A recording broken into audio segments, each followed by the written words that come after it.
que cette année, on a décidé de commencer un nouveau format avec des présentations thématiques sur des sujets très divers en lien avec l'espace.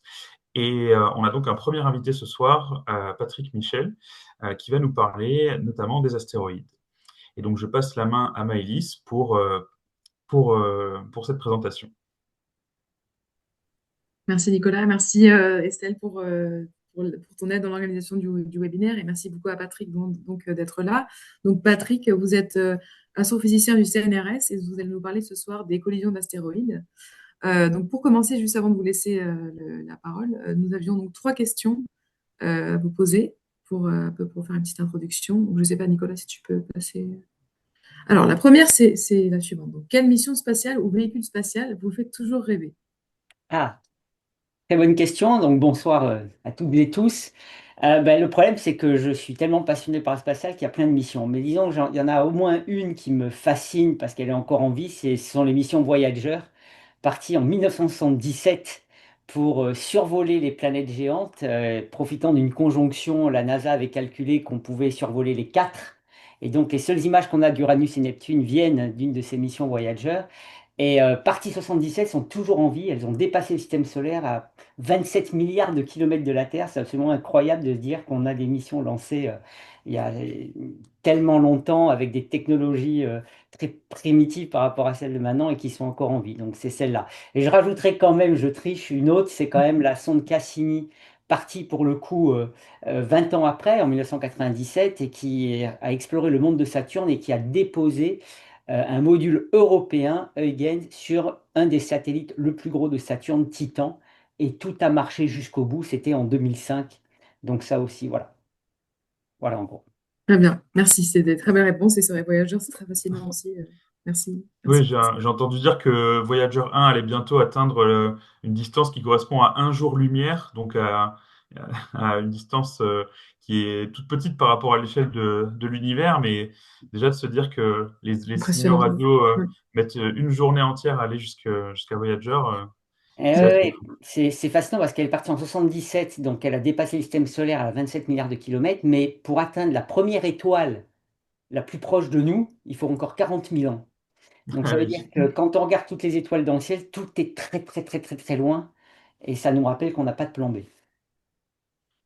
c'est bien vrai. Ouais, Alors, c'est une super. deuxième question. Oui, la deuxième question, c'est, alors oui, un peu plus donc proche de ce que vous faites au quotidien, votre travail. Donc, c'est la suivante. Quelle est la question, justement, qu'on vous pose tout le temps ou l'idée fausse qu'on se fait sur votre travail? Alors, l'idée fausse qu'on se fait sur mon travail, c'est moins vrai maintenant parce qu'on connaît mes responsabilités, mais en général, quand on est chercheur, on pense que c'est quelqu'un qui rêvasse dans son bureau et qui réfléchit. Alors qu'en Mm. fait, le métier de chercheur, c'est multidisciplinaire. Il faut être son secrétaire, son manager, faire des demandes, ça, être communicant, et puis faire un peu de recherche. Donc, en fait, les gens ont une mauvaise idée. C'est un travail passionnant, mais très, très, très, très surchargé, ben, comme tout le monde maintenant. Et puis, peut-être la question qu'on me pose tout le temps, c'est, euh, enfin, je ne sais pas si c'est une question, mais tout le monde est impressionné par mon enthousiasme. Et donc, bah, je dis toujours qu'on vit des aventures absolument uniques et j'espère vous le montrer ce soir. J'ai bien conscience en plus que la vie, en une seconde, tout peut basculer, donc il faut bien profiter quand on est en bonne santé, que tout va bien. Et puis en fait, quand on fait ce que je fais, on a le bonheur de découvrir des choses et ça, c'est, voilà, ça crée un enthousiasme qui va faire partie de ma personnalité aussi.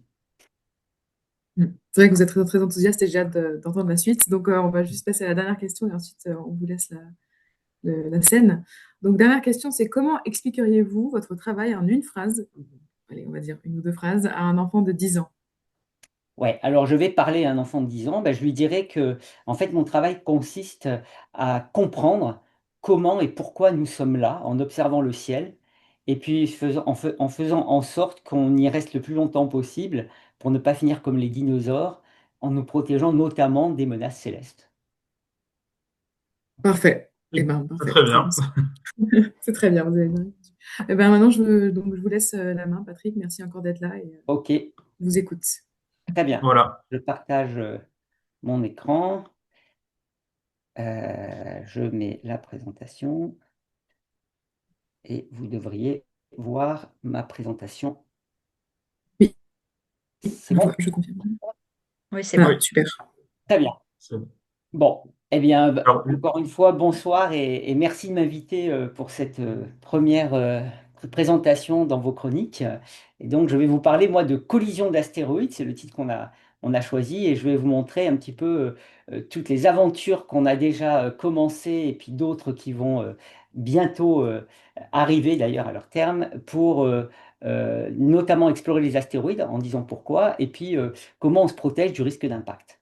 Je vous renvoie aussi à un podcast qui s'appelle Astro-Roche, qui est gratuit, hein, que vous trouvez en ligne sur toutes les plateformes, dans lequel on a des épisodes consacrés aux astéroïdes, avec quelqu'un qui travaille à côté de moi, qui est Julien Cerco.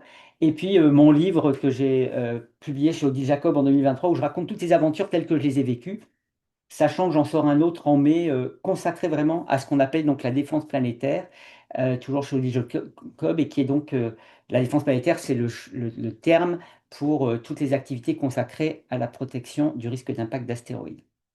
Alors, j'introduis en disant que, avant tout, on avait des films de science-fiction qui concernaient la défense planétaire, avec notamment, pour ceux qui étaient là à l'époque, un premier film Météore avec Sean Connery, le James Bond, premier James Bond, et Natalie Wood, qui essayait de lutter contre l'arrivée d'un astéroïde avec des ogives nucléaires, mais il fallait que les Russes et les Américains admettent qu'ils en ont dans l'espace, ce qui est bien sûr interdit par les traités internationaux, pour pouvoir les orienter vers l'astéroïde et le détruire.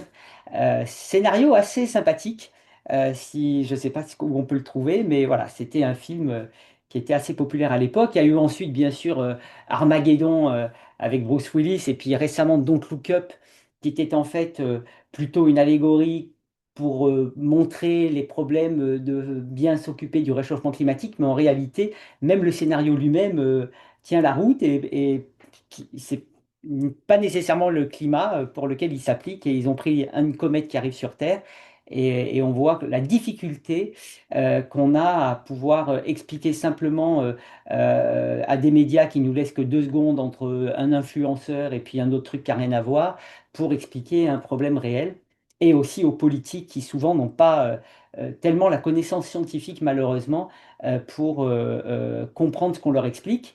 Et c'est pour ça que je plaide que dans la culture générale, on ait aussi les connaissances scientifiques de base pour tout le monde. D'abord parce qu'elles nous permettent à mieux le comprendre et à s'en émerveiller, et puis aussi à savoir gérer toutes les informations qui arrivent, notamment sur les réseaux sociaux. Ben, en fait, ces deux films sont pas si bien que ça parce qu'on a dépassé la fiction avec des vraies missions scientifiques, en particulier le premier test de déviation d'astéroïdes que je vais vous raconter, qui met en jeu des tas d'équipes extraordinaires, dont vous voyez certains ici lors d'un lancement qui se réjouissent, y compris même une légende du rock pour étudier les roches, Brian May, le guitariste de Queen, qui est astrophysicien et qui participe à nos aventures, notamment en produisant des images stéréoscopiques des corps que l'on va visiter.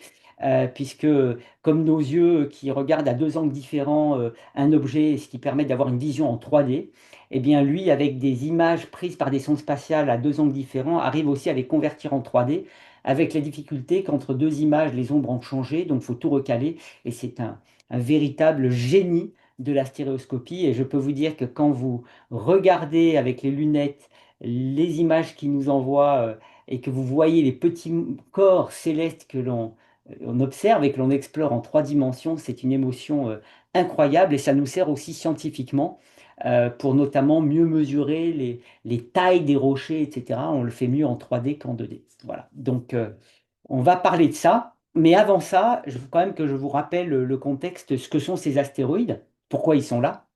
Et donc, on repart il y a 4,567 milliards d'années, c'est assez facile à retenir, 4, 5, 6, 7.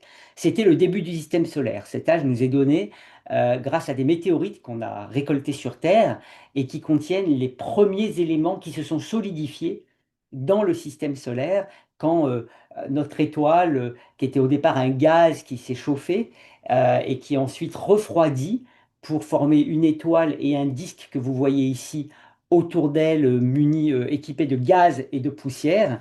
Et en fait, les premières poussières formées sont datées à 4,567 milliards d'années et sont dans les météorites qu'on a la chance de récolter qui viennent d'astéroïdes.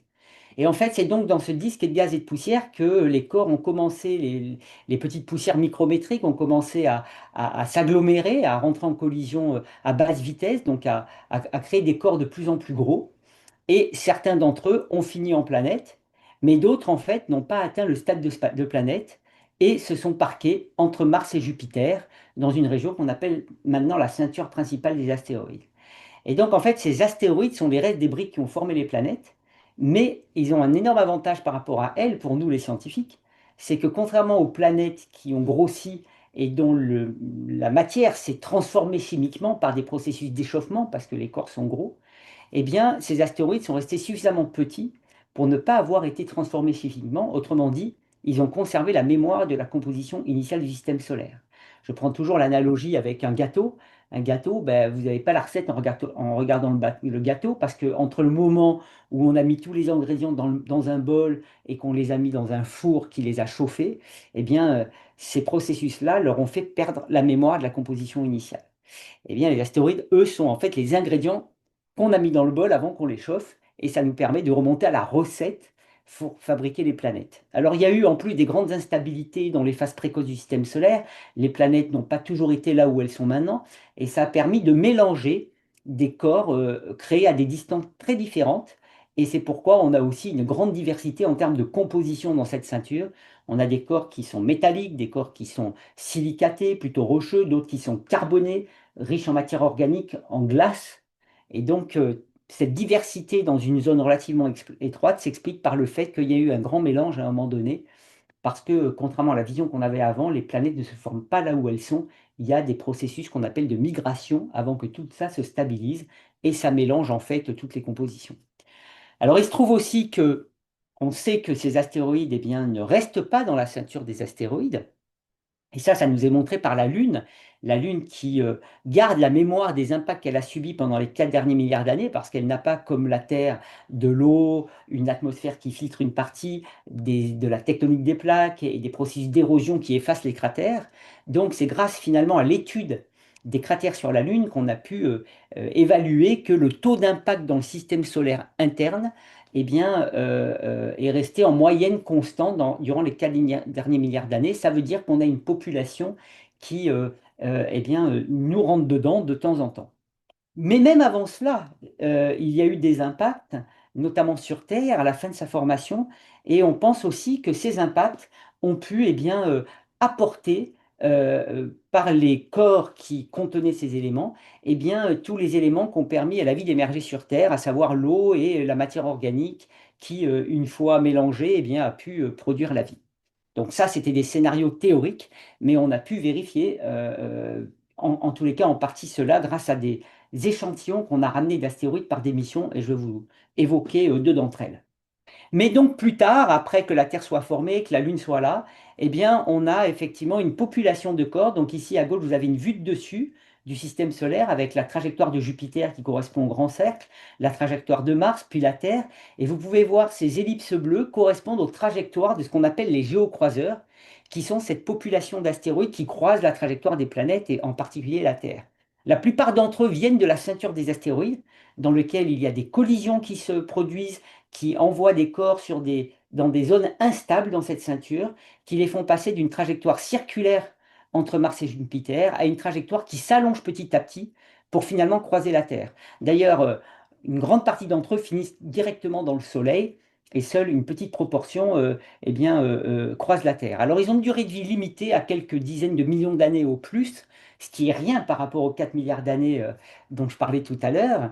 Et pourtant, je vous ai dit qu'on a un taux constant d'impact. Donc ça veut dire on a une population qui doit être maintenue en nombre constant pour avoir cette fréquence régulière.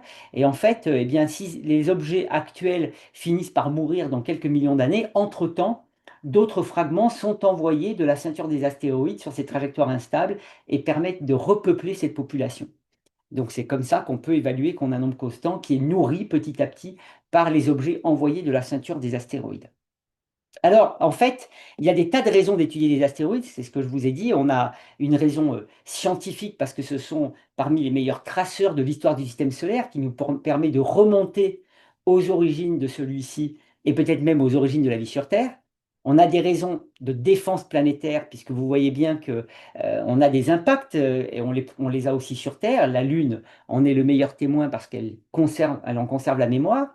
Et puis on a aussi des raisons purement ce qu'on appelle de ressources spatiales, puisque si on veut continuer à explorer le système solaire et aller plus loin, et ben, si on peut éviter d'utiliser les ressources terrestres et plutôt se réalimenter en exploitant les ressources sur les corps, et en particulier les astéroïdes qui sont pleins de ressources, eh bien, ça permet d'économiser les ressources dont on a besoin sur Terre.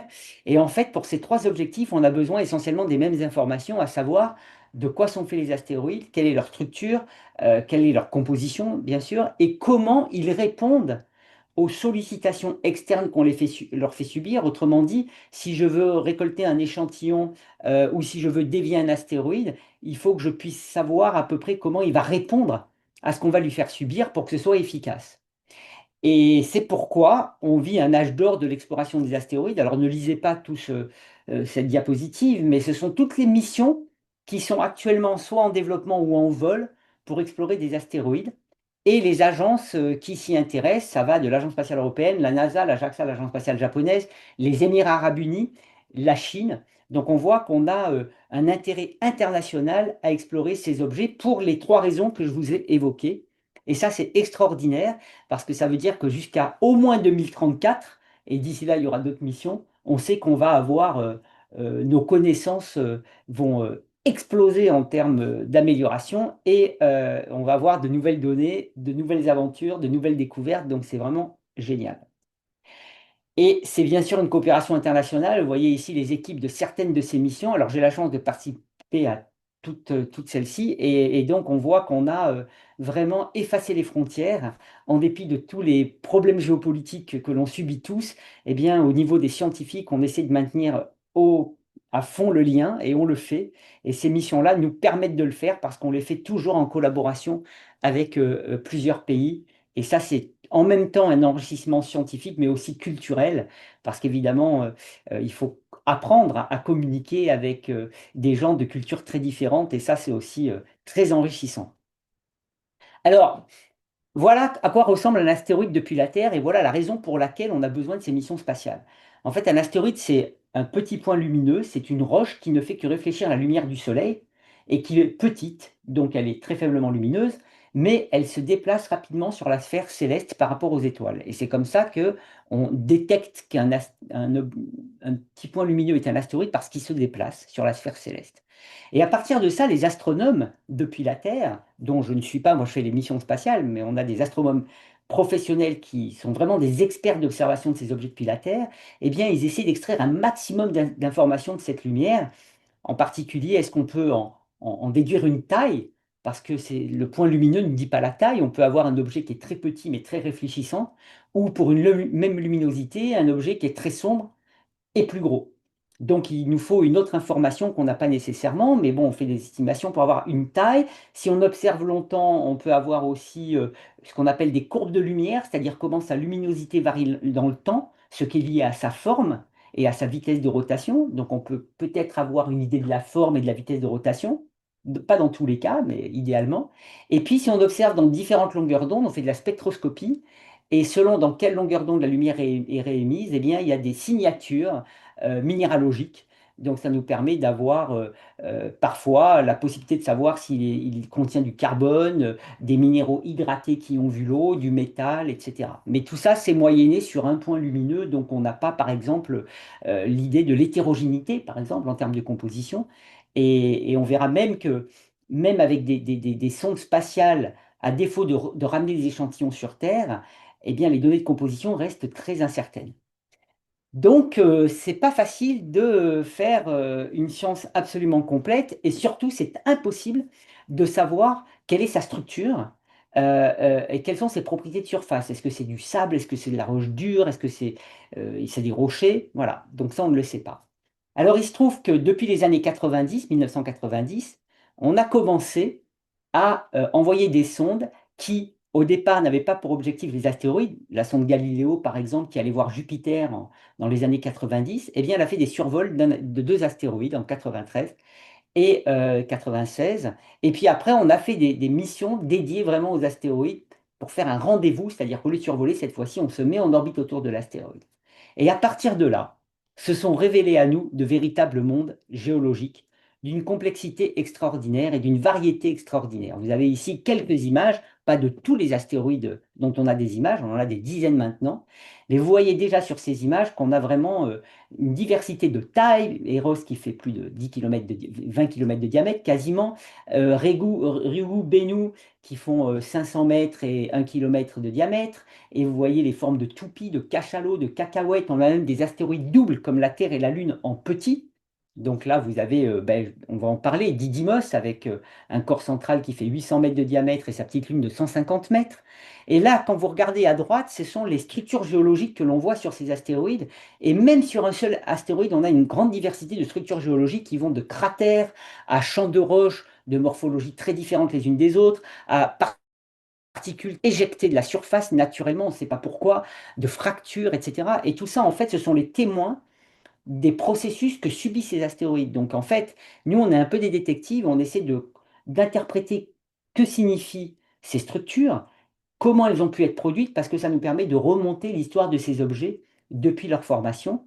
Et bien sûr, pour le volet défense planétaire, ben, vous voyez bien que si on veut dévier un objet, par exemple en faisant un impact haute vitesse avec une sonde, eh bien la réaction de l'objet ne sera pas la même si on tape dans un champ de roche ou si on tape dans un cratère très lisse.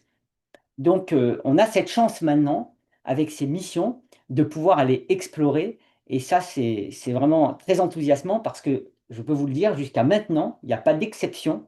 Chaque nouvelle image d'un astéroïde a été une surprise et ne correspondait pas à nos hypothèses, ce qui pose un sacré problème aux ingénieurs qui doivent concevoir les missions parce qu'ils les conçoivent selon les hypothèses qu'on leur donne. Et jusqu'à maintenant, elles ont toujours été fausses.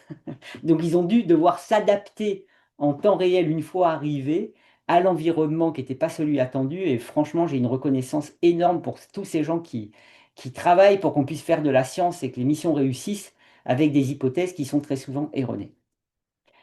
Alors, je vais vous prendre quelques exemples pour vous montrer justement vous montrer les réactions, les comportements contre-intuitifs de ces objets et vous montrer que les images ne nous permettent pas, pour l'instant en tous les cas, de définir les propriétés mécaniques de la surface. Autrement dit, est-ce que le sol il est mou ou il est dur? Là, on a l'impression, quand on voit des roches comme ça, que ça va être dur. Et bien, vous allez voir que ce n'est pas nécessairement le cas.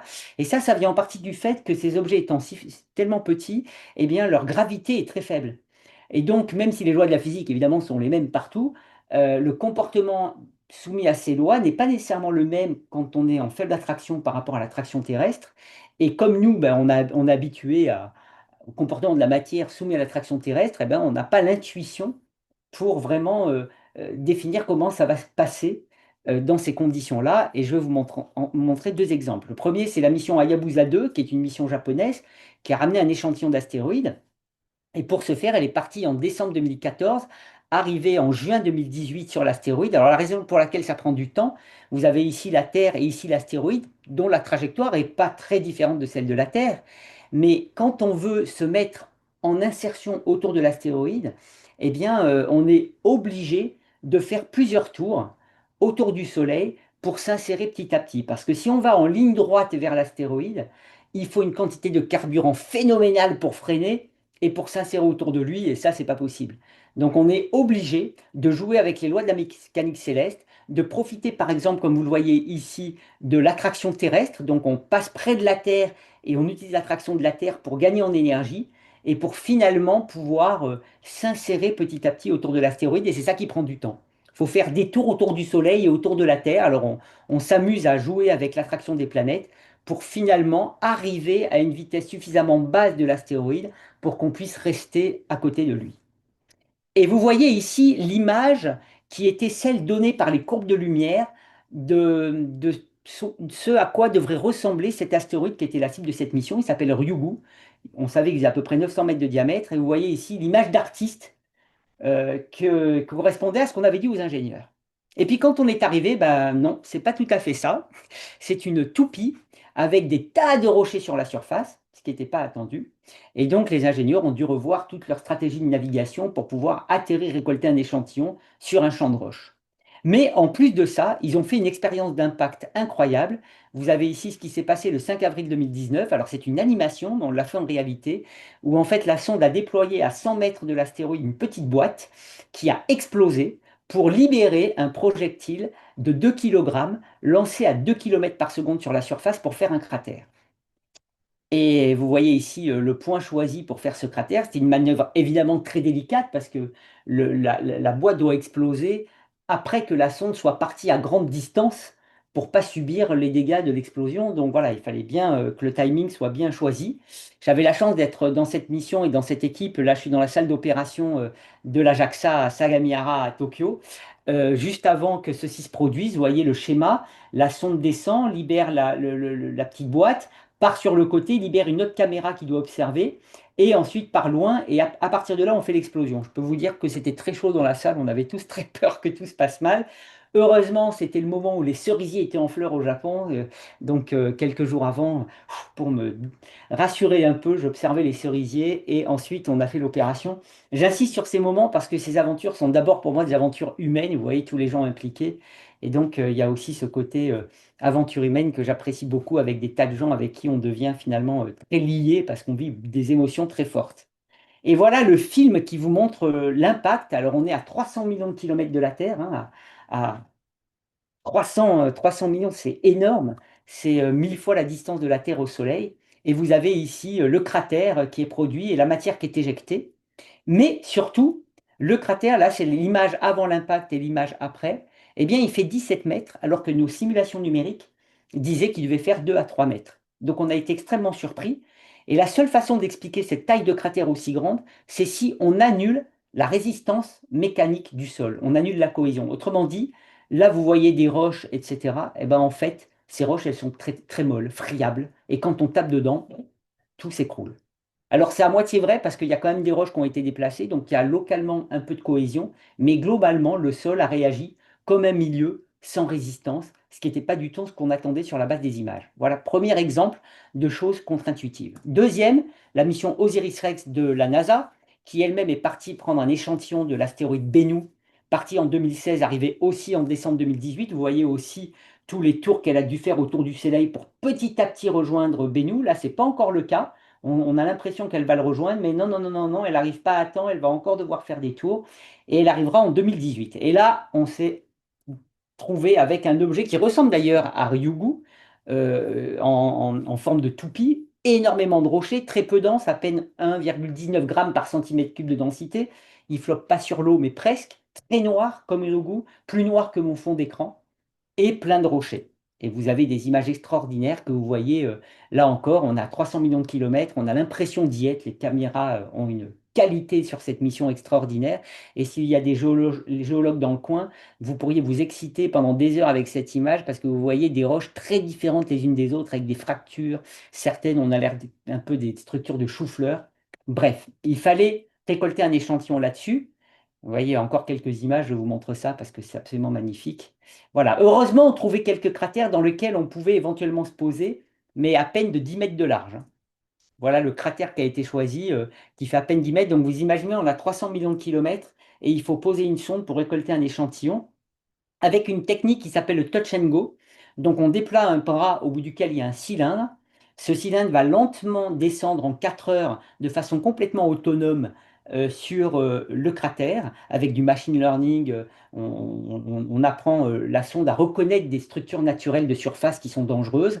Et une fois que le cylindre touche la surface, il dégage de l'azote gazeux et ça crée en fait un vent. Ça, c'est dans un test dans un vol parabolique et ça crée un vent qui entraîne les poussières de surface dans les chambres de récolte que vous voyez ici sur le côté.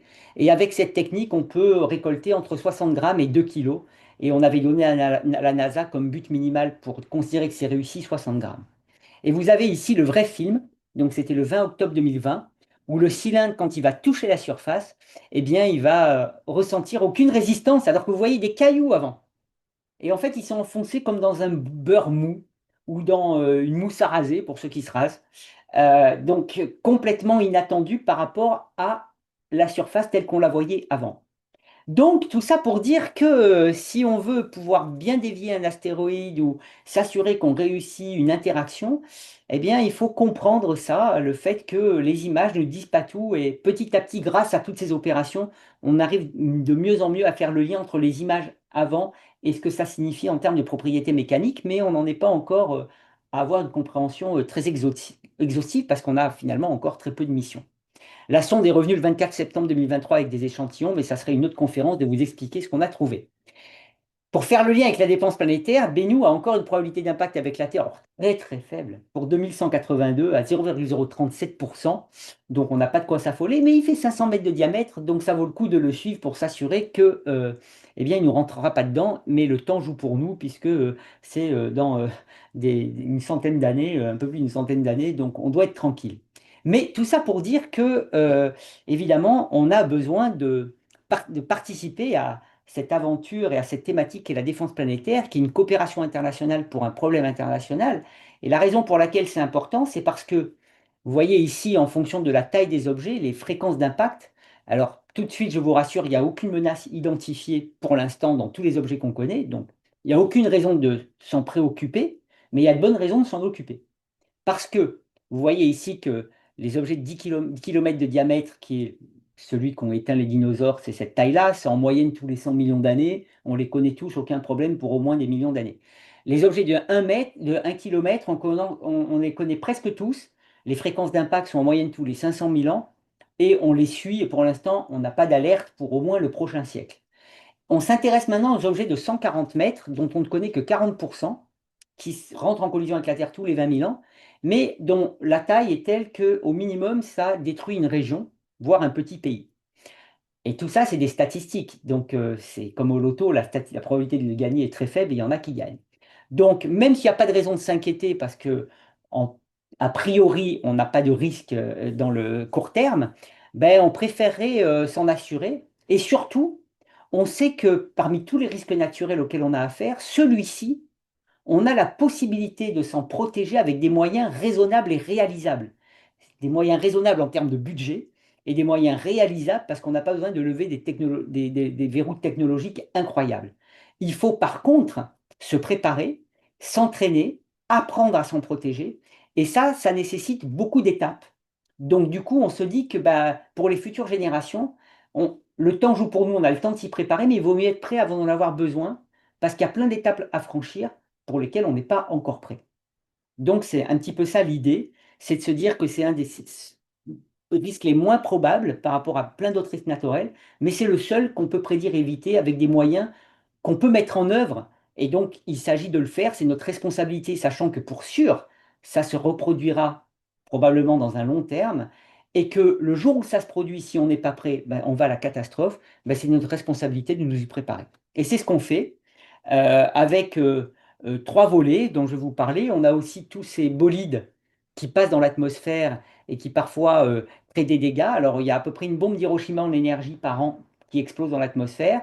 Mais de temps en temps, eh ben, on a un objet comme le météore de Tchelyabinsk qui faisait 20 mètres, qui a explosé à 27 km d'altitude et qui a, avec 35 bombes d'Hiroshima d'énergie, créé 1000 blessés. Et vous avez ici des images de ce bolide par les caméras sur les voitures des Russes qui observe la route en cas d'accident et donc on a énormément de films de ce bolide qui arrive et la luminosité a été telle que les gens sont allés à leurs fenêtres et quand ça a explosé, eh ben, ils se sont pris les bris de verre.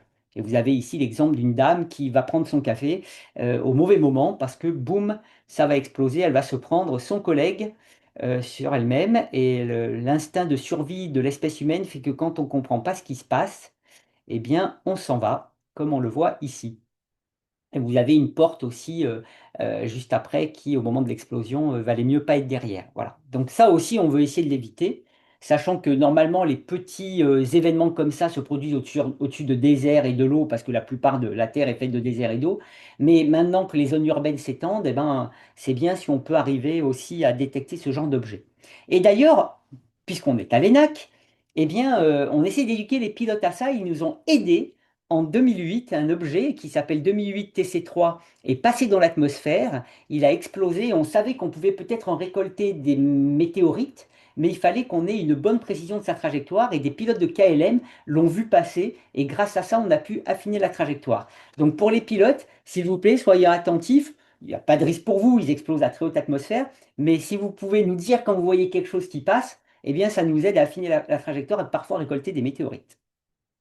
Bon, je vais passer là-dessus. Donc, en fait, il y a trois volets pour la défense planétaire. Il y a le volet prédiction, ça veut dire savoir faire l'inventaire de tous ces objets pour évaluer le risque. Et ça, on est en train de le faire. Comme je vous disais, on a déjà fait l'inventaire des objets de plus grands que 1 km. Maintenant, on essaie de descendre à 140 mètres. Et la NASA va envoyer une mission spatiale qui s'appelle NEO Surveyor en 2027 ou 2028, qui va pouvoir faire l'inventaire depuis l'espace en 10 ans. Donc ça veut dire que d'ici 2040, on devrait avoir une très bonne connaissance des objets plus grands que 140 mètres qui nous menacent, probablement nous disant qu'on n'a pas de risque pour nous, mais ça nous permettra d'anticiper le risque, et ça c'est très important parce que plus on sait en amont qu'un objet va nous tomber dessus, plus on a le temps de se préparer et moins il faut d'énergie pour le dévier. Ensuite, il y a la caractérisation et la prévention. Caractérisation, ben, c'est ce que je vous expliquais avec l'émission Hayabusa 2 ou Osiris-Rex. C'est mieux comprendre leurs propriétés pour mieux savoir comment les dévier, quelle est l'efficacité d'une déviation. Elle ne sera pas la même si on tape dans une éponge ou si on tape dans une roche, un objet métallique. Et puis la prévention, c'est effectuer des tests de déviation d'astéroïdes pour s'assurer que on est prêt technologiquement à dévier et selon les techniques qu'on envisage aussi. Et enfin, il y a la coordination internationale, c'est très important, parce que dans le livre que j'ai écrit sur Odile Jacob et dans le prochain d'ailleurs, j'incite bien là-dessus. Les premières fois qu'on a eu un impact, une probabilité d'impact élevée qu'on a vite annulée avec des observations futures, eh bien, on s'est demandé, mais qui on appelle? Si par exemple, je découvre qu'un objet va nous tomber dessus dans 10 ans, c'est pas moi qui décide ce qu'on fait. Donc, qui j'appelle? Le président de la République, mais j'ai pas son téléphone portable. Quel est le protocole pour s'assurer que l'information passe et qu'on puisse décider rapidement? Et c'est pour ça qu'on a mis des programmes, des bureaux de défense planétaire dans différentes agences, la NASA, la JAXA, l'Agence spatiale européenne, et sous l'égide de l'ONU. Vous avez ici un tableau un peu compliqué, mais en gros, au comité d'utilisation pacifique de l'espace, eh bien, il y a deux groupes de travail qui ont été mises en place en 2015, non, en 2013, le 15 février, le jour même où le bolide de Tchelabyinsk explosait dans l'atmosphère, c'est un truc de fou, ont présenté à l'ONU nos deux groupes de travail dédiés à la défense planétaire et nos téléphones portables sonnaient parce que les journalistes nous appelaient pour dire vous avez vu l'explosion, on n'était pas du tout au courant. Et en fait, c'était pour un événement naturel pour nous rappeler que ce qu'on faisait, ça a un sens.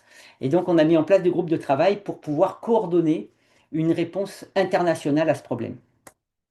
Et puis donc, il y a le volet prévention, avec déjà une belle avancée avec le premier test de déviation d'astéroïdes que nous avons fait avec les missions DART de la NASA et ERA de l'Agence spatiale européenne, dont j'ai été l'un des initiateurs. Bien sûr, on n'est jamais seul, on a plusieurs personnes, mais c'est vrai que j'ai fait partie des premières personnes qui ont commencé à proposer et à décider cette mission. Et en fait, cette mission est une coopération NASA-ESA, puisque la NASA a fait la sonde DART, qui est le projectile qui a tapé sur une petite lune d'un astéroïde double. Je vous ai dit qu'il y avait des astéroïdes qu'on appelle des astéroïdes binaires. En fait, ce qu'on a choisi comme stratégie, c'est de taper sur la lune d'un astéroïde double qui s'appelle Dimorphos, 150 mètres de diamètre, pour la dévier de sa trajectoire autour de son corps principal.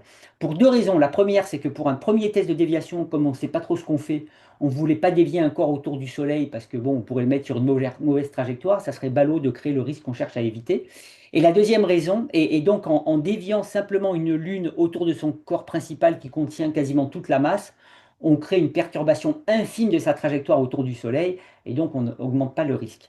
La deuxième raison, c'est que si on faisait cet impact suffisamment près de la Terre, eh bien avec les télescopes terrestres, on pouvait au moins mesurer la différence, la durée réduite du temps que met Dimorphos pour tourner autour de Didymos, puisqu'on pensait qu'on allait un petit peu réduire cette durée avec l'impact. Donc c'était ça le plan, avec ensuite le détective Hera, qui, un peu comme l'inspecteur Colombo, retourne sur la scène du crime pour vérifier ce qui s'est passé 4 ans après. Alors vous pourrez me demander pourquoi 4 ans après et pas en même temps, c'est des problèmes de décision de financer les missions en Europe, mais en tous les cas, ça ne change rien, 4 ans après, on aura le résultat tel qu'il était au même moment. Donc voilà l'idée. Didymos fait à peu près 780 mètres de diamètre, donc un peu plus petit que la Burj Khalifa aux Émirats Arabes Unis, à Dubaï. Et puis Dimorphos ne fait pas 163 mètres, ça c'est ce qu'on croyait, il fait 150 mètres. Mais surtout, vous le voyez, c'est à peu près la moitié de la Tour Eiffel, donc tout petit, hein. Et on doit faire ça à 11 millions de kilomètres de la Terre. Mais surtout, là, cette image, elle est un peu trompée parce qu'on n'avait que la taille et pas la forme de Dimorphos. En fait, on n'avait pas de modèle de forme. Donc ça veut dire qu'on va envoyer une sonde qui doit, par elle-même, de façon autonome, parce qu'à 11 millions de kilomètres, on ne peut pas utiliser un joystick, reconnaître l'objet, mesurer sa forme et taper dedans à 24 000 km/h. Et cette sonde fait à peu près 580 kilos. Et ça, c'est une animation qui vous montre ce à quoi on s'attend. Ce n'est pas encore la réalité, elle va venir, mais c'était ça l'idée. Et ça, c'était fait avec la NASA, le laboratoire de physique appliquée de l'université de Johns Hopkins, et puis avec toute une équipe scientifique internationale. Donc voilà un petit peu l'idée. Et vous voyez ici ce qui est pensé, c'est que la sonde va taper dans le mouvement opposé au mouvement de Dimorphos. Dimorphos tourne autour de Didymos en 11h55 minutes, et en tapant, eh bien, on veut vérifier de combien on réduit. Est-ce qu'on réduit de quelques minutes seulement ou de plusieurs dizaines de minutes, ce qui serait plus efficace? Et puis aussi, à quoi ressemble Dimorphos après? Parce que l'idée, c'est de valider les simulations numériques d'impact pour pouvoir les utiliser pour d'autres scénarios. Et leur validation, eh bien, doivent passer par reproduire quel est l'état final de Dimorphos. Est-ce que c'est un cratère? Est-ce qu'on l'a complètement déformé? Est-ce qu'on l'a détruit? On ne sait jamais. Voilà. Et pas seulement la réduction de la période, mais aussi que devient la cible. C'est pourquoi il nous faut la mission HERA. Et pour mesurer la différence de période orbitale, donc de la durée que met Dimorphos pour tourner autour de Didymos, avant et après l'impact, eh bien en fait, depuis la Terre, quand on reçoit la lumière réémise par le corps principal Didymos, eh bien de temps en temps, quand Dimorphos passe devant ou derrière lui, ça réduit la luminosité, et le temps entre des réductions de luminosité nous dit combien de temps il a mis pour faire un tour. Donc on fait ça avant l'impact, 11h55 minutes, on fait l'impact et on remesure ça, et si ben, ce n'est pas la même durée, ça veut dire que l'impact a réduit d'une certaine fraction dont on va découvrir ce qu'elle est. On a lancé idéalement la sonde pour que tout ça se fasse lorsque Didymos est le plus près de la Terre pour que les télescopes puissent observer le phénomène. Donc avec les maths, on peut tout faire et on peut calculer qu'en lançant le 24 novembre 2021, eh bien, précisément 10 mois après, à la seconde près, le 26 septembre 2022 à 19h14 heure américaine, l'impact aura lieu et ce temps est exactement quand, vous voyez, la Terre, Didymos se rapproche, eh bien, quand Didymos et Dimorphos sont au plus près. Enfin, la Terre et Didymos et Dimorphos, pardon, sont au plus près et c'est là qu'on fait l'impact. Et on savait dès le 24 novembre 2021, le choix du lancement avait été fait par une Falcon 9 de SpaceX depuis la base de l'US Air Force Vandenberg sur la côte ouest américaine. C'était très beau de voir un lancement de nuit sur cette côte-là. En général, c'est Cap Canaveral.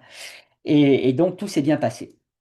Vous voyez la sonde, elle ressemble à une grosse machine à laver avec ses gros panneaux solaires et elle est surtout munie d'une caméra de navigation qui, avec un logiciel de navigation intelligente, est capable de se repérer et de découvrir à quoi ressemble Dimorphos lors de la dernière heure, hein. C'est-à-dire que pendant 10 mois, la sonde ne voit pas Didymos et Dimorphos, elle ne le découvrira qu'à la dernière heure avant l'impact. Parce qu'ils sont tout petits, c'est que des petits points lumineux. Et voilà à quoi ressemblent les premières images que l'on a de Didymos et Dimorphos. Et comme je vous l'ai dit toujours, on a toujours été surpris par les premières images. Alors, c'est un peu long à vous expliquer pourquoi j'ai été surpris, mais quelqu'un a pris une photo au moment où on a reçu cette image de moi avec mes collègues, et vous voyez qu'on dirait que le ciel m'est tombé sur la tête. Je ne m'attendais pas à cette image-là, et j'en profite pour vous montrer un petit peu une partie de l'équipe qui est là, avec aussi beaucoup de filles dans notre équipe qui font des simulations d'impact extraordinaires. Donc, c'est vraiment une jeune équipe très enthousiaste et on essaie au maximum de faire participer les jeunes à nos aventures. Et puis voilà les 5 dernières minutes avant l'impact, où là vous voyez la caméra qui prend les deux objets et qui se repère par des repères naturels. Et vous voyez que c'est très saccadé parce que les propulseurs constamment essaient de réajuster la direction de la sonde pour qu'elle reste bien centrée sur Dimorphos. Et là, nous étions en direct près de la salle d'opération. Là, on est en autonome, on n'a plus besoin d'agir. Et on découvrait à quoi ressemblait Dimorphos. Absolument incroyable. Plein de rochers, alors qu'il fait que 150 mètres de diamètre. Donc, il y a très peu de gravité. Et pourtant, il y a des rochers à la surface. Jusqu'à la dernière image, évidemment, la dernière n'a pas été transmise parce que ben, la sonde, elle a explosé. Donc, on n'a pas eu le temps de transmettre. Alors, on m'avait demandé de filmer ça pour un documentaire. Je vais quand même vous le montrer parce que ça vous montre à quel point, après 20 ans d'efforts, hein, ça a été pour en arriver là, eh bien, on se lâche complètement, on est heureux et voilà pourquoi on fait tout ça. Donc, ça, c'est à APL, l'Applied Physics Lab, quand on reçoit les images avec toute l'équipe, petit à petit. Et chaque nouvelle image est un moment d'émotion jusqu'à l'impact.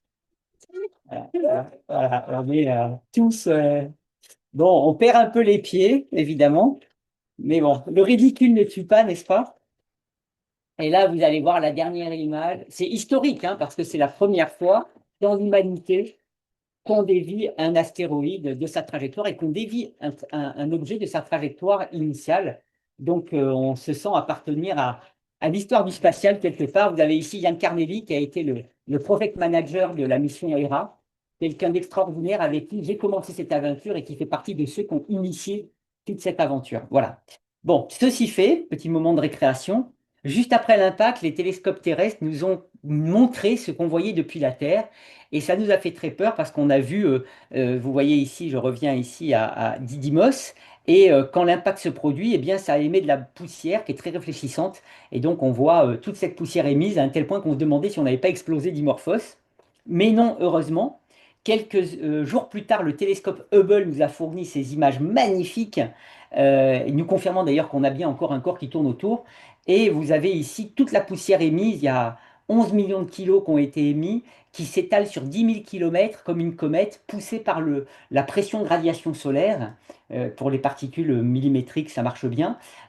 Et donc s'étale et on a tellement émis que voilà, on a ces images absolument magnifiques. Ça, c'est même un an plus tard, hein, on voit encore cette petite queue cométaire. Alors, c'est pas une comète, hein, c'est dû à un impact pour le dévier. Donc, on avait ceci. On avait aussi un petit CubeSat appelé Lucia Cube qui a été déployé par DART 2 semaines avant l'impact et qui a survolé Didymos et Dimorphos quelques minutes après l'impact et qui nous a fourni ces images absolument extraordinaires qui nous montrent Dimorphos avec la poussière éjectée par l'impact. Le seul problème qu'on a avec ces images, c'est qu'elles ne nous donnent pas le résultat final parce qu'en fait, en très faible gravité, un processus de cratérisation peut prendre des heures pour se finaliser. Tout est plus lent. Donc, du coup, il aurait fallu une sonde comme Hera pour être là et rester là, pour finaliser le processus et nous dire à quoi ressemble Dimorphos et faire toutes les mesures dont on a besoin pour valider cette technique de déviation et en tirer toutes les informations pour pouvoir l'exploiter pour d'autres scénarios. Donc, au final, la seule image qu'on a de Dimorphos avant l'impact complète, c'est celle-ci. Donc, on sait qu'on a un objet qui était comme cela. On sait qu'il y a eu un impact, donc Dimorphos n'existe plus dans cet état-là.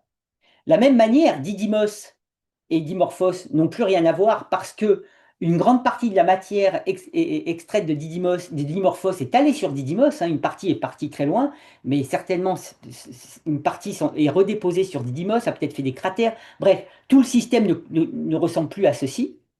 Et pareil, le point d'impact que vous avez à droite, les rochers qui ont été tapés n'existent plus non plus. Donc, on a vraiment un mystère. À quoi ressemble maintenant cet objet?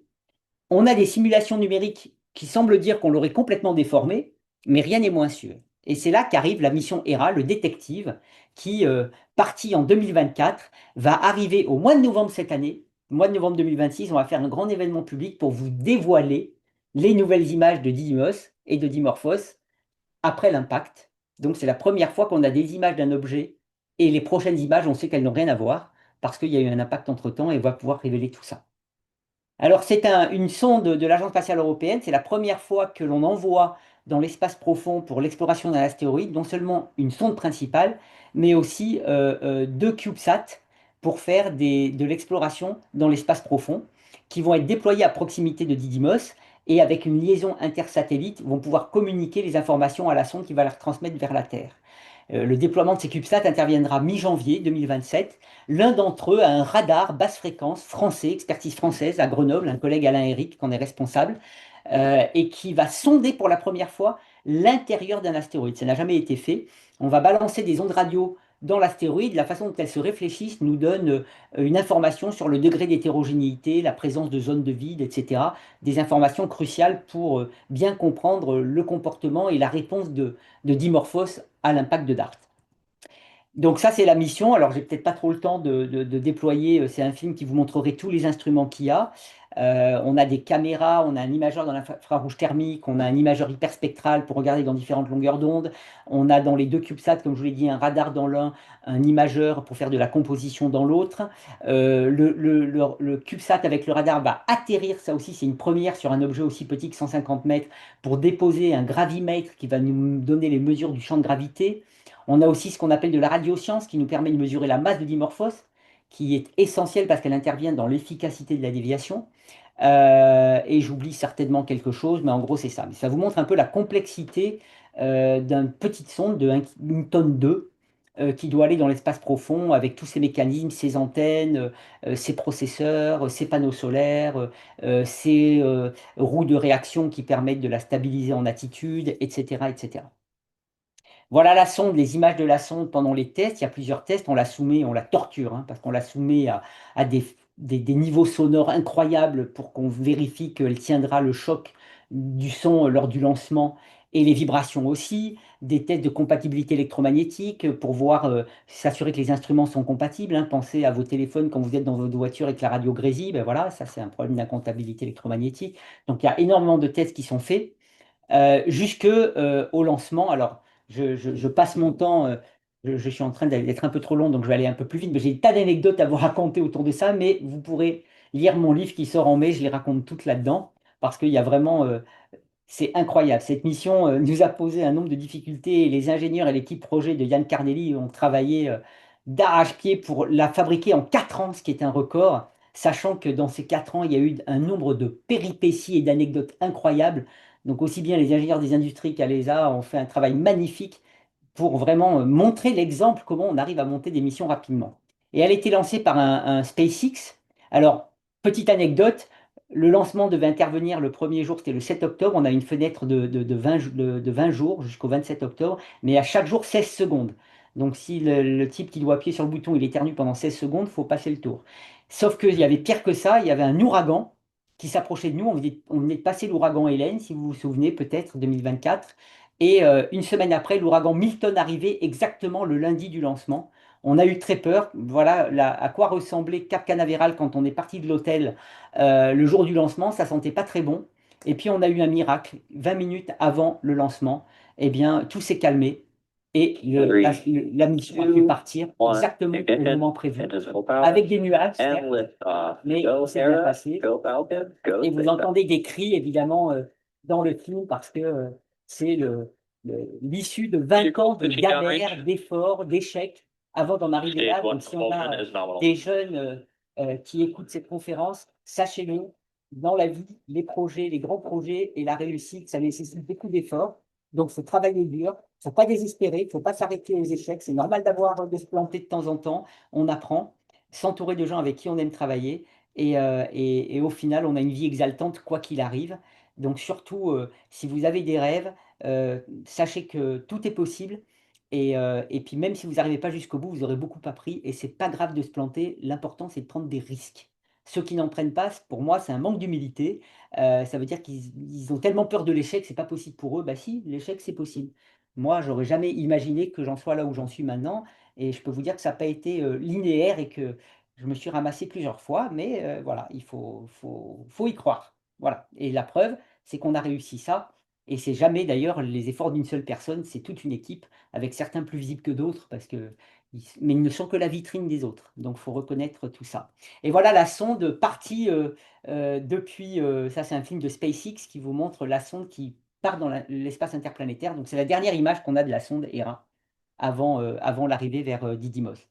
Je vais simplement passer très vite parce que je voulais vous montrer voilà, le fait qu'on a survolé Mars pour s'accélérer en mars l'année dernière. Et ça, c'est une image qui vous montre, on s'est arrangé pour survoler aussi une des lunes de Mars, Deimos. Et vous avez ici Brian May, le guitariste de Queen, qui est avec nous au centre d'opération de l'ESOC à Darmstadt, donc de l'ESA, ça s'appelle l'ESOC. Et comme il voulait faire des images stéréoscopiques de Deimos, eh bien, on l'a invité à venir et toute la nuit, il a fabriqué des images absolument magnifiques. Et on a fait de la science parce qu'on a vu une phase de Deimos qui est rarement vue, celle opposée à Mars. Voilà, je vous montre quelques images magnifiques. Et la sonde est repartie. On vient de faire la dernière manœuvre dans l'espace profond pour la mettre sur la trajectoire de Didymos. Ça, c'était le 14 février, le jour de la Saint-Valentin. L'opération s'est finie, donc c'est vraiment l'actualité. Donc tout est bon pour arriver vers Didymos. Et donc la sonde va arriver, comme je vous l'ai dit, une phase de freinage en octobre. Et puis elle va ensuite s'approcher, puis commencer ses opérations à proximité début novembre pour 6 mois avec plusieurs phases, plusieurs orbites, plus près, plus loin, déploiement de CubeSat, etc. Et ça va être un moment magnifique. Par exemple, ici, le déploiement des CubeSat qui aura lieu à la mi-janvier. Ça va être aussi un moment de voir, on a une caméra qui permet d'observer comment les CubeSats se déploient. Donc, pour le public, ça va être super. Et puis, on va faire plein d'enquêtes avec le CNES qui est en charge des opérations du CubeSat. Et vous voyez ici la complexité, hein, parce qu'on a non seulement deux corps rocheux qui tournent l'un autour de l'autre, une sonde principale et deux autres modules à gérer. Donc en tout, on a 5 trucs qui tournent l'un autour de l'autre. Ça va être assez rigolo. Et on a des ingénieurs au CNES qui sont formidables pour eh bien, accompagner ces opérations-là. Donc voilà, à partir du 10 novembre, stay tuned. Là, ici, à gauche, vous avez un petit logiciel qu'on a pour nous dire à quoi ressemblera le système quand on le verra. Par exemple, le 21 décembre 2026, voilà ce que Hera verra. Alors, elle verra la réalité, mais en gros, à quoi ressemblera, à quelle distance on sera de Didymos et Dimorphos. Donc, j'aurai le plaisir de, moi qui adore partager avec le public, évidemment, de revenir vers vous souvent pour vous faire suivre ces aventures en cours de route, parce qu'on aura à chaque fois des nouvelles données qui vont nous en apprendre beaucoup. Dernière petite chose en 4 minutes, parce que j'avais 45 minutes, pour vous expliquer ce qui nous attend plus loin. La suite, c'est le vendredi 13 avril 2029, l'astéroïde Apophis, 300 à 400 mètres de diamètre, à peu près 2 fois la taille d'un stade de foot, qui passera à 32 000 km de la Terre. Donc à l'intérieur des orbites géosynchrones. Alors je vois plus ma souris. Ah oui, je l'ai là, d'accord. Elle est là, voilà. Donc vous avez ici les satellites géosynchrones qui voient toujours le même point de la Terre. Eh bien, Apophis passera à l'intérieur. Donc moins d'un dixième de la distance de la Terre à la Lune, ça se produit qu'une fois tous les 7000 ans. Et il est tellement gros, 300 mètres, qu'on verra sa lumière à l'œil nu depuis cette zone que je vous montre ici, qui couvre l'Europe, l'Afrique, une partie du Moyen-Orient. Et donc, c'est une occasion unique pour nous, d'abord de nous émerveiller en voyant un petit point lumineux. Alors, ce ne sera pas la Lune, hein, mais quand même un petit point brillant qui se déplacera sur la sphère céleste. Et en plus, c'est aussi la possibilité de voir comment les forces de marée, donc la gravité de la Terre, peut éventuellement, parce qu'il passe suffisamment près, modifier ses propriétés de surface, voire sa forme, le restructurer. Et comme je vous disais tout à l'heure, ils ont un comportement contre-intuitif, mais jusqu'à maintenant, toutes les interactions qu'on a observées venaient d'opérations humaines, que ce soit pour récolter un échantillon ou le dévier. Là, c'est génial. Le vendredi 13 avril 2029, la nature fait le job pour nous. C'est elle qui produit les forces, on n'a qu'à regarder. Et c'est pourquoi, eh bien, avec l'Agence spatiale européenne, on a eu le financement pour développer et lancer la mission Ramsès, dont j'ai l'honneur d'être responsable scientifique aussi pour l'Agence spatiale européenne, une collègue italienne pour la communauté scientifique. C'est une mission en grande partie financée par l'Italie, avec la Belgique. La France fournit, et ça c'est une première, un sismomètre qu'on va déposer sur l'astéroïde. Donc en gros, pour aller vite, parce qu'il faut lancer dans 2 ans, on se repose sur la plateforme d'ERA qu'on a su développer en 4 ans. On l'adapte au cas d'Apophis, il y a des adaptations à faire, avec toujours 2 CubeSats. Et un des 2 CubeSats, cette fois, doit se déposer un sismomètre français. Ma collègue Naomi Murdoch à Supaéro, pas loin de l'ENAC, est responsable de ce sismomètre. On a des décennies d'expertise de sismologie sur la Lune, la Terre et Mars. Et là, pour la première fois, on va le déposer sur un astéroïde parce que quand il va passer près de la Terre, eh bien, la gravité est telle qu'il va vibrer. On veut mesurer comment les ondes sismiques se propagent à l'intérieur pour en déduire des informations sur la structure interne, sachant que l'autre satellite, eh bien, aura toujours ce radar qu'on a sur Hera avec mon collègue de Grenoble qui va sonder aussi l'intérieur. On aura donc 2 différentes informations de structure interne qui vont nous permettre vraiment de bien comprendre cet objet Apophis qui ne représente aucun risque, mais on utilise cette opportunité qui passe près de nous pour pouvoir comprendre quel est le comportement d'un objet soumis à ses forces naturelles. Et c'est une coopération ESA-JAXA, l'agence spatiale japonaise. Donc c'est un partenariat, c'est une mission ESA-JAXA. Vous voyez ici le logo dans lequel on a mis les deux agences, parce que la JAXA fournit le lanceur et aussi l'imageur dans l'infrarouge thermique et les panneaux solaires flexibles que vous voyez ici. Et on va profiter de ce lancement pour lancer avec Ramsès une autre mission Destiny Plus de l'agence spatiale japonaise qui doit aller vers un autre astéroïde un peu plus tard, mais qui du coup va survoler Apophis un mois avant Ramsès, ce qui va nous permettre d'avoir des premières images pour pas trop être surpris quand Ramsès arrive et s'assurer que les opérations à proximité sont bien préparées dans un environnement déjà un petit peu connu. Voilà un petit peu ce qui nous attend pour 2029, en sachant que tout ça a été signé avec la JAXA. Vous avez ici à Sydney, lors du Congrès astronautique international d'octobre, la signature avec la JAXA, avec les industries, de cette magnifique mission qui a été approuvée après en novembre par les États membres de l'ESA. Donc c'est extraordinaire. Et ça va être l'occasion de grands événements publics puisque l'ONU a déclaré 2029 l'année mondiale de la sensibilisation aux astéroïdes et à la défense planétaire, non pas pour vous inquiéter, c'est tout l'inverse, pour vous rassurer et vous permettre de vous émerveiller avec nous des nouvelles données qu'on aura, puisque quand vous verrez la lumière à l'œil nu dans le ciel, en même temps avec la sonde, on va lancer, envoyer les images prises en direct par la sonde au public. Donc vous aurez dans le ciel de la petite lumière et sur vos écrans les vraies images de l'astéroïde, et ça va être absolument génial. Je termine en disant que voilà ce qui nous attend jusqu'à au moins 2031 concernant les géocroiseurs, puisqu'on parle de collision d'astéroïdes, donc c'est plutôt les géocroiseurs, ceux qui croisent la trajectoire de la Terre. Vous voyez qu'on a des tas d'échéances prochaines avec des nouvelles images jusqu'à au moins 2031, et pour tous les astéroïdes en général jusqu'à au moins 2034. Donc j'espère que j'aurai le bonheur de revenir vous en parler. Voilà, je m'arrête ici. Je ne sais pas si je quitte mon écran ou si je prends vos questions ou si on continue par la suite. Eh ben, merci beaucoup Patrick. Merci pour cette présentation super intéressante. Bon, tu peux laisser ton écran, ça, ça permet de meubler un petit peu le webinaire. Effectivement, des tas de missions passionnantes et on voit que tu es passionné par ton travail, donc c'est vraiment un plaisir de t'écouter nous raconter tout ça. Alors, on a eu quelques questions dans le chat que je vais poser. S'il y en a d'autres qui viennent, n'hésitez pas à poser vos questions dans le chat. Alors, une première question, c'était concernant justement la mission DART. Euh, on plaisante un peu en disant que si les dinosaures avaient une agence spatiale, alors ils n'auraient peut-être pas disparu. Mais est-ce que si aujourd'hui l'astéroïde qui a tué les dinosaures s'approchait, est-ce qu'on aurait un moyen de le dévier ou est-ce qu'il était trop gros? Non, celui-là, il est trop gros. Objectivement, pour Aïe, l'instant, quand je dis qu'on a les moyens de se préparer, c'est vrai pour des objets de la taille de genre Dimorphos ou un peu plus. Et c'est déjà bien. Au moins, si on pouvait s'assurer que pour les futures générations, on a un plan robuste pour les différents scénarios, pour les objets de ces tailles-là, qui rentrent en collision plus fréquemment que les plus gros, ben déjà, on se débarrasse d'un risque. d'accord. Donc ça, c'est déjà bien. Après, un objet de 10 km, là, il faut des énergies phénoménales. Alors, on a des idées d'envoyer dans ces cas-là une bombe nucléaire qui exploserait à proximité de l'astéroïde et en fait, ça serait de l'ablation de surface grâce aux neutrons et aux rayons X envoyés avec une énergie telle que ça pourrait marcher pour un objet de 1 km, par exemple.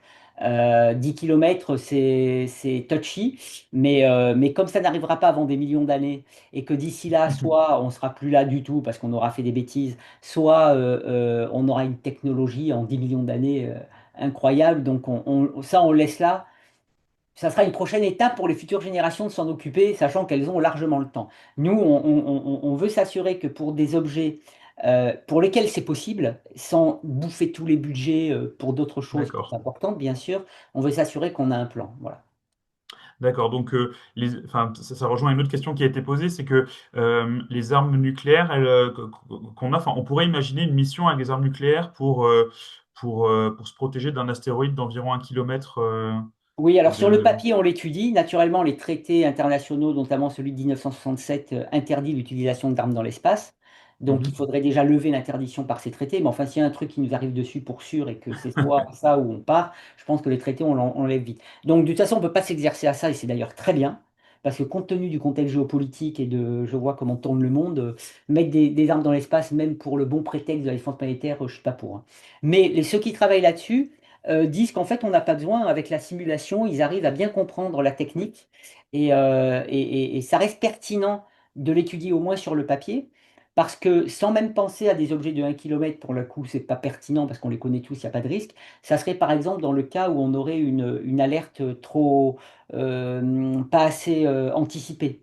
D'accord. Et donc, dans ce cas-là, par exemple, si un objet, on découvre 1 an avant qu'il nous arrive dessus, DART, ça suffira pas. Pour vous dire ce que je n'ai pas dit, on a réduit de 33 minutes, j'ai oublié de le dire, la période. Elle est passée de 11h55 à 11h33, ce qui est quand même non, à 11h22, pardon, ce qui est quand même semble très efficace. Hera va nous confirmer ça. Mais si je transposais cette même efficacité à un objet qui tourne autour du Soleil, il aurait fallu faire la déviation plusieurs décennies à l'avance pour qu'il rate la Terre. D'accord. Donc, en dépit du fait que ça paraît violent, un impact, oui, c'est vrai, pardon, je ne l'ai pas dit pendant ma conférence, la réduction de la période, mais en dépit du fait que ça paraît très violent, un impact, ça reste une méthode douce par rapport au temps qu'il faut pour que ça puisse rater la Terre. Donc, si on Mhm. a un objet qui nous arrive dessus dans 1 ou 2 ans ou 5 ans, en espérant qu'on ait le temps de monter la mission, c'est vrai que là, l'emploi d'une technique nucléaire pourrait s'avérer justifié, sauf si on arrive à se démontrer par nous-mêmes qu'on peut le faire par un DART un peu plus gros. Voilà, donc c'est pour les cas de short warning, comme on dit en anglais, qu'on pourrait envisager ça. Et c'est vrai que même si le risque est très faible, pour les objets qu'on ne connaît pas, les 40% de 140 mètres, hein, donc les 60% restants, scientifiquement, je ne peux pas affirmer qu'on n'a pas que le risque est 0,0,0, qu'on soit dans cette situation-là. Oui, bien Mais entendu, pour oui. le dire autrement, je prends ma moto tous les jours pour aller à l'observatoire, j'ai plus peur en moto que de ce scénario-là, hein. Et pourtant, je prends Ça ma se moto, comprend. donc je dors tranquille quand même. Très bien. Une autre question qui est, en dehors des astéroïdes, est-ce qu'il y a un risque sensible de collision avec d'autres objets spatiaux plus lointains, par exemple de comètes ou d'objets qui viennent d'en dehors du système solaire et qui pourraient croiser la Terre? Oui, alors c'est absolument, c'est les comètes à longue période, par exemple, on les découvre, bah, c'est le scénario Don't Look Up, on découvre 1 an avant les comètes à longue période, et donc bah, c'est un peu tard pour lancer une mission. Mais la probabilité d'impact de ces comètes, du fait de leur trajectoire vis-à-vis de la Terre, est extrêmement faible. Donc c'est un risque avec lequel on accepte de vivre. Parce que là, pour le coup, il y a un moment donné, on est obligé de mettre un seuil, hein, parce qu'il y a le seuil du raisonnable. C'est-à-dire que si pour se protéger d'un risque, c'est des budgets qui restent raisonnables, hein, je peux le dire, Ramsès, c'est moins de 200 millions d'euros.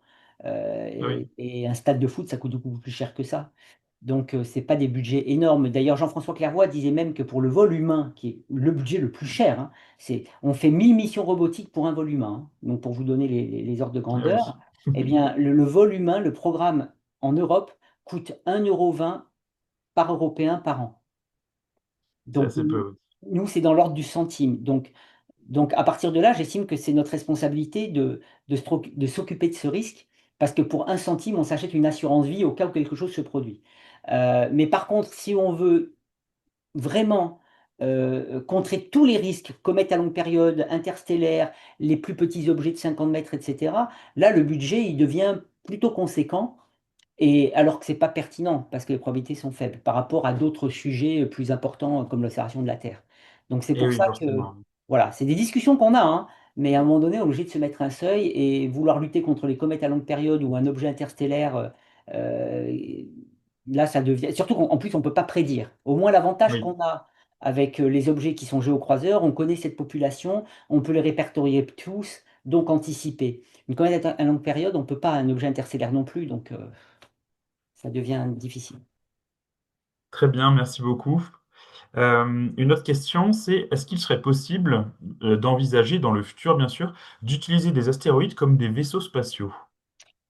Alors, vous savez, sur le papier, il y a plein de trucs qui ont l'air de marcher, y compris les exploiter ou faire ce que je vois dans. Il y a une série qui s'appelle The Expanse qui part de ça. Ils sont dans la ceinture principale, ils exploitent comme ça et tout. Et même pour dévier, on dit, bah oui, il a qu'à poser un moteur sur l'astéroïde et il part, ou poser un voile solaire. Tout ça, je le raconte d'ailleurs dans mon livre, toutes ces techniques envisagées.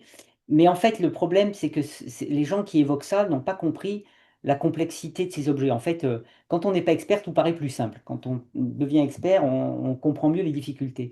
Et là, quand on voit la difficulté ne serait-ce que d'interagir une seconde avec un astéroïde, parce qu'il peut être mou, dur, on ne le sait pas à l'avance. Donc si par exemple je veux poser un moteur sur l'astéroïde, il faut que je conçoive le mécanisme d'accroche du moteur.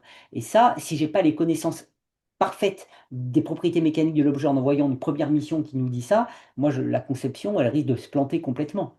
Parce que je vais peut-être concevoir un moteur qui s'accroche sur du mou alors que c'est très dur, ou l'inverse, et ça va pas marcher. On a vu Philae, hein, Rosetta, quand le Philae a atterri sur la comète, elle avait un harpon, et le harpon, il a rebondi. Donc si on n'a pas une connaissance précise et une compréhension de ce que veut dire une roche en microgravité, mettre un moteur, c'est déjà compliqué. Et en plus, les astéroïdes tournent sur eux-mêmes. Donc maintenir la direction du moteur, c'est aussi compliqué. Là, on vient de découvrir, rendez-vous compte, un astéroïde, ça date d'il y a 2 semaines, hein, avec le télescope Vera Rubin qui a fait des observations en juin. Un astéroïde qui fait 700 mètres de diamètre, donc 700 mètres de diamètre, c'est gros, hein. Il tourne en moins de 2 minutes sur lui-même. Moins de 2 minutes. Donc il voit un coucher, un lever de soleil toutes les minutes. Donc le moteur, je le mets où, comment? Il faut le mettre au pôle, là où ça tourne pas trop. Mais enfin, voilà. Donc, en fait, non, c'est très, très compliqué. C'est des objets qui sont très durs à gérer. Je ne dis pas que dans un siècle, on saura mieux faire ce genre de choses. Mais au niveau où on en est, non. Par contre, pas pour les utiliser comme moteur, mais les utiliser comme carburant, station d'essence, même si c'est pas pour demain, bien sûr, ça, je le vois mieux venir dans un futur peut-être de quelques décennies, parce qu'ils contiennent de l'oxygène, de l'hydrogène, ils ont des minéraux hydratés, des radicales OH, et donc extraire l'hydrogène et l'oxygène pour en faire des carburants pour aller plus loin, pourquoi pas? Et en plus, comme on en a plein des astéroïdes, on peut toujours s'assurer d'en trouver un qui est sur la trajectoire ou de faire une trajectoire qui tient la route. Je ne dis pas que c'est simple, hein, mais Mhm. on peut apprendre à faire ça, et ça doit pouvoir à un moment donné être faisable en mieux comprenant les opérations à proximité autour d'eux, en mieux comprenant comment extraire et faire l'exploitation des ressources, etc. Voilà. Mais les utiliser, D'accord. mettre un moteur dessus, tout ce qui nécessite en fait d'accrocher quelque chose, nous oblige à des hypothèses supplémentaires et donc à plus de risques si les hypothèses sont fausses. Oui, on se rend bien compte qu'un astéroïde, c'est pas juste un bloc de roche Ouais, non. unique, quoi. C'est C'est tout sauf recouvert ça, en de... fait. C'est Voilà. c'est ce qu'on a Mm. découvert et c'est moi ce qui m'émerveille. C'est que jamais Oui, oui, c'est que c'est pensé beaucoup que plus c'était des complexe rochers en que... milieu et voilà. Très Donc, bien. Une autre question.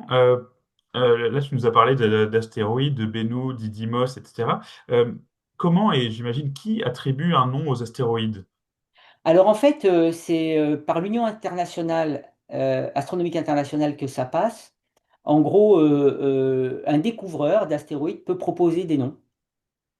C'est-à-dire qu'au Donc, départ, ils ont un numéro, quelque chose comme ça, c'est et puis ça, ils ensuite, ont on un peut proposer numéro un qui nom? correspond à l'année, puis le mois dans l'année, etc. Et puis ensuite, il y a des propositions à l'Union internationale. Alors au départ, c'était la mythologie grecque, égyptienne. Puis ensuite, c'était des personnalités qui ont contribué au domaine. Moi-même, j'ai un astéroïde à mon nom qui a été donné Ah, en 1999. Alors il paraît que c'est félicitations. super parce qu'il a que 4 chiffres. Ça veut dire que je suis quelqu'un d'important.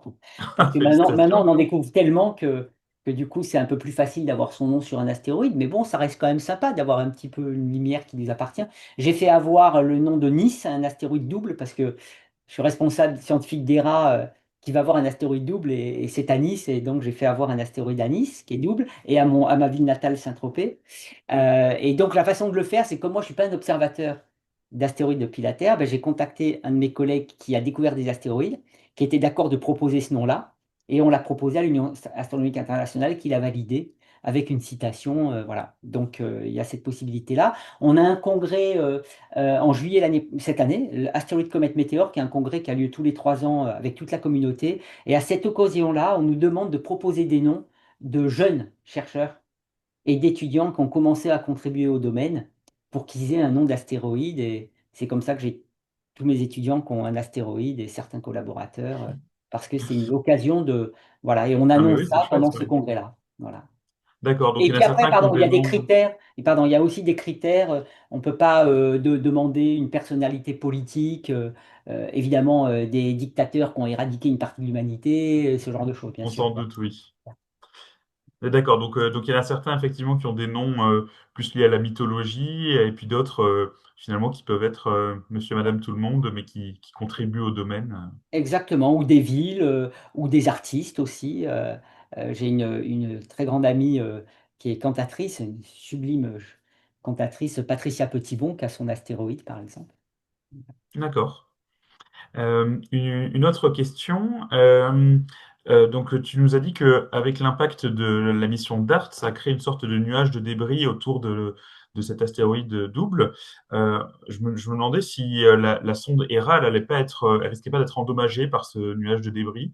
Est-ce que maintenant Oui, il s'est un petit peu dissipé ou est-ce qu'il y a un ouais, risque? ouais, on a étudié ça. On étudie ça, c'est une très bonne question. En fait, toute la matière qui fait jusqu'au centimètre de diamètre est évacuée par la pression de radiation solaire. Donc, même si elle était restée capturée par Didymos et Dimorphos parce qu'éjectée à basse vitesse par l'impact, la pression de radiation solaire l'évacue. Par contre, pour les rochers de taille métrique, il n'y a que la gravité qui joue. Et là, il peut y D'accord. avoir quelques orbites qui restent stables autour du système. C'est pourquoi, quand on va arriver avec Hera en octobre, qu'on va commencer la phase de freinage, eh bien, on va faire un monitoring tous les jours avec les caméras et on s'entraîne à récolter les données, à les analyser rapidement pour veiller à ce qu'effectivement, il n'y ait pas des rochers qui soient restés autour et si c'est le cas, bah, d'adapter les opérations en conséquence. Donc, effectivement, on ne peut pas réfuter la possibilité qu'il y ait quelques rochers qui soient restés autour de Dimos et Dimorphos. Mais il y a plein de choses, hein. Vous savez, maintenant on le sait qu'il faut qu'on soit prêt à l'inattendu. Et les équipes d'opération à l'ESOC sont formidables. Sylvain Laudio, par exemple, ou Charlie, s'il m'écoute, sont formidables. Sylvain, d'ailleurs, était responsable des opérations de la mission Rosetta. Donc, lui, il a l'habitude de gérer une comète avec plein de rochers, de poussière et tout. Donc, voilà, il sait que ça peut être compliqué et ils sont préparés au fait qu'on risque d'arriver. Il y a une autre chose aussi hein, qui est possible, c'est qu'en fait, normalement, un satellite naturel montre toujours la même face à son corps principal. Il Mhm. est bloqué dans cette configuration à cause des forces de marée. Un état d'équilibre. C'est pour ça que la Lune nous montre toujours d'ailleurs la même face. Et en fait, on appelle ça une résonance 1 sur 1, c'est-à-dire qu'en fait, il fait un tour sur lui-même en même temps qu'il fait un tour autour de son corps principal. Et c'est pour ça qu'on voit toujours la même face lorsqu'on est sur le corps Mhm. principal. Bon, dimorphose, dû à l'impact, il se peut que l'impact ait déstabilisé cette propriété-là et qu'il se soit mis dans un état de rotation sur plusieurs axes. Et ça, D'accord. pour les opérations, notamment qu'on veut faire descendre un CubeSat, alors ça simplifie l'imagerie, parce que du coup, en restant à un seul point, comme il tourne sur tous les axes, on peut voir plusieurs faces sans trop bouger. Mais par contre, pour s'approcher et poser un CubeSat, voilà. Donc il y a plein de choses Eh qui oui, peuvent s'être produites. Et ben, on va découvrir ça en novembre. très bien. Euh, je prends encore une ou deux questions. Une question qui a été posée dans le chat. Quelles sont les applications pratiques de ces travaux au-delà de la défense planétaire et de la recherche fondamentale au sens large? Oui, merci. D'abord, merci pour toutes ces questions. Alors, en plus de la défense planétaire, en fait, on teste des tas de technologies qui vont après pouvoir être utilisées par d'autres missions d'objectifs très différents, que ce soit observation de la Terre ou observation d'autres missions spatiales interplanétaires. Donc, par exemple, il y a la navigation autonome. Donc, en fait, là, ce qu'on fait, c'est on l'a testé d'ailleurs avec le survol de Mars, pour l'instant, ça marche bien, c'est qu'on utilise des repères naturels enfin, la sonde utilise des repères naturels pour auto-naviguer. Et donc ça c'est bien parce que ça minimise le nombre d'opérations, ça permet aussi de pouvoir faire des opérations là où la sonde n'a plus de contact avec la Terre, par exemple. Donc ça c'est une première chose. Il y a aussi la liaison intersatellite, puisque là en fait on va faire communiquer les deux CubeSats avec la sonde principale via cette liaison intersatellite. Alors quand on veut faire du multipoint, par exemple de la stéréo avec des missions, par exemple d'observation de la Terre, ben, elles peuvent avoir besoin de ce type de liaison. Il y a il y a encore d'autres technologies. Donc en gros, oui, il y a de la démonstration technologique qui après nous sert à d'autres missions. Et puis ensuite, il y a tout ce que nous-mêmes, nous ne sommes pas conscients qui aura une application. Mhm. Et c'est pourquoi c'est l'avantage de la science fondamentale. Il y a aussi le fait de s'émerveiller avec des nouvelles découvertes. Et ça joue aussi. C'est-à-dire que moi, je pense que pour tous les problèmes qu'on a réglés sur Terre, il faut garder une part de rêve Et toutes ces missions, quand on voit Sophie Anno qui est partie, etc., ben c'est ça, c'est cette part qui nous permet d'avoir l'énergie pour résoudre les autres problèmes. Donc, il ne faut pas négliger cet aspect-là. Et puis voilà, mais c'est déjà pas mal parce que toutes ces démonstrations technologiques, il y en a certaines auxquelles on ne pense même pas à une application, puis après on en a. Quand Einstein a développé les équations de la relativité, c'était pour comprendre comment l'univers évoluait. Et c'est grâce à ça qu'on a les GPS, parce que c'est grâce à, enfin, à sa théorie de la relativité qu'on sait que le temps n'est pas absolu. Et quand on met des satellites dans l'espace, si on ne corrige pas les horloges, elles ne donnent pas le même temps que sur Terre. Ça paraît fou, Mhm. mais lui, il n'aurait jamais imaginé qu'un jour, parce qu'il essayait de comprendre l'origine et l'évolution de l'univers, ça nous permettrait d'avoir une communication et une précision dans les positions de nos voitures, etc. Voilà. Euh, donc c'est pour ça qu'il faut continuer à explorer, qu'il faut continuer à faire des missions un peu risquées, parce qu'elles nous obligent à pousser à l'extrême les développements technologiques, et après, nécessairement, ça en a des retombées sur Terre. C'est vrai. Bah, très bien, merci beaucoup pour d'avoir répondu à ces questions. Je propose qu'on finisse avec les minutes qui nous restent avec une photo mystère. Tu nous as dit que tu avais préparé ça. Yes. Alors, voilà, l'idée c'est euh, Patrick nous montre cette photo assez zoomée de quelque chose, et puis je propose aux participants de d'écrire dans le chat ce que vous pensez qui est représenté sur cette photo. Donc, allez-y, le chat est ouvert. À votre avis, qu'est-ce qu'on voit sur cette photo? Alors, Patrick ne dit rien pour le moment, hein. Genre, on va laisser 1 ou 2 minutes, 1 ou 2 minutes des réponses, voir si certains ont des idées.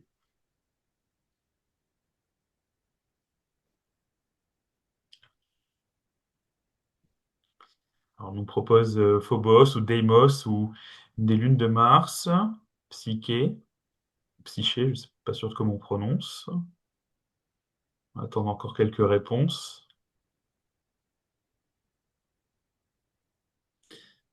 Voilà, est-ce qu'il y en a d'autres est-ce que c'est Mars aussi, tout simplement?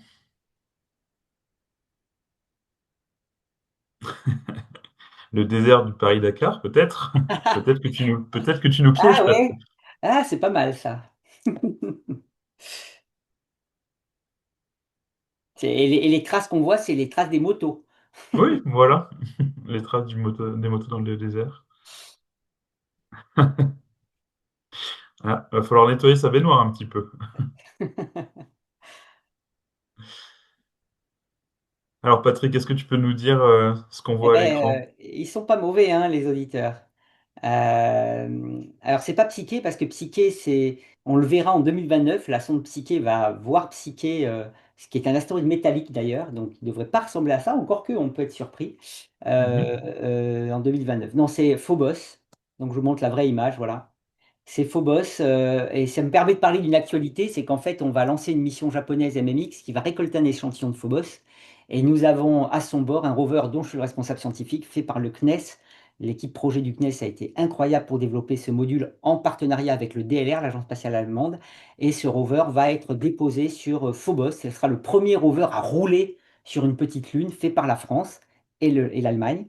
Et donc, ça sera encore historique pour pouvoir nous informer sur quelles sont les propriétés de surface avant que la sonde elle-même aille récolter un échantillon et le ramener sur Terre. Voilà. Donc, bravo pour ceux D'accord. qui ont trouvé Phobos, 20 km de diamètre à peu près, petite lune de Mars la plus proche qui est en train de tomber dessus.